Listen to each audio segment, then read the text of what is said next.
ఏ మానవుల ప్రేమ వల్ల అయితే నీ ధర్మాన్ని మరచావో అదే మానవ రూపాన్ని పొంది తమో రజోగుణములు కలిగిన స్త్రీగా మారి చంపిన పిదప తిరిగి అలకాపురి ప్రవేశానికి అర్హత పొందగలవు. వందోవాణ్ణి పట్టుకోవడం 99 మంది నీచుల్ని పట్టుకున్నంత సులభం కాదు. శుద్ధ బ్రహ్మచారి అయిన వాడు, పైగా తన ప్రాణాన్ని లెక్క చేయని వాడు దొరకడం దుర్లభం. మొదలెట్టే 30 ఏళ్ళు వచ్చినా పెళ్లి చేసుకో అని ఫ్యామిలీ అడగాల. నీ పెళ్లికి నా కాపురం నిలబట్టడానికి లింక్ ఉందిరా బాబా. నేను పెళ్లి చేసుకోవాలంటే ముందు ప్రేమలో పడాలి.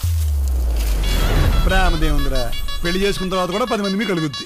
ఈడింటి సైలెంట్ గా ఉన్నాడు, మమ్మీ సినిమాలో శవంలాగా. అమ్మాయిని ప్రేమిస్తున్నావా ఏంటి? కొంపది కొండ ప్రేమించకూడదా? ఆయన ప్రేమిస్తే చచ్చిపోతావా ఏంటి?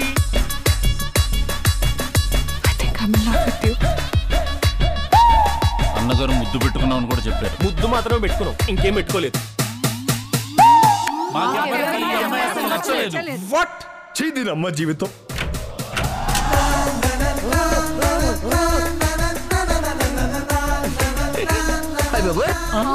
వందో మగాడు దొరకడం అంత సులభం కాదు. నీకు దొరికాడు, అతన్ని వదులుకోవద్దు.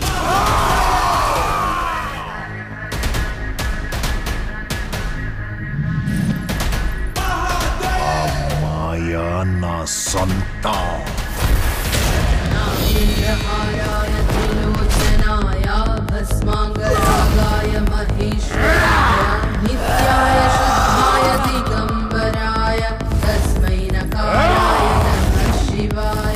మాయ చిక్కితే అల్కాపురి చిక్కినట్టే.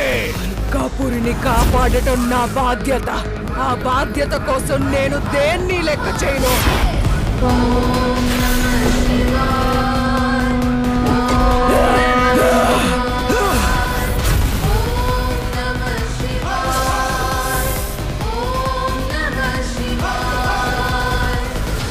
నా పిల్లని దయ్యమే. ఆయన పిల్లలు ప్రతి ఓడికి పిల్లలు దయ్యంలా కనపడుతురా.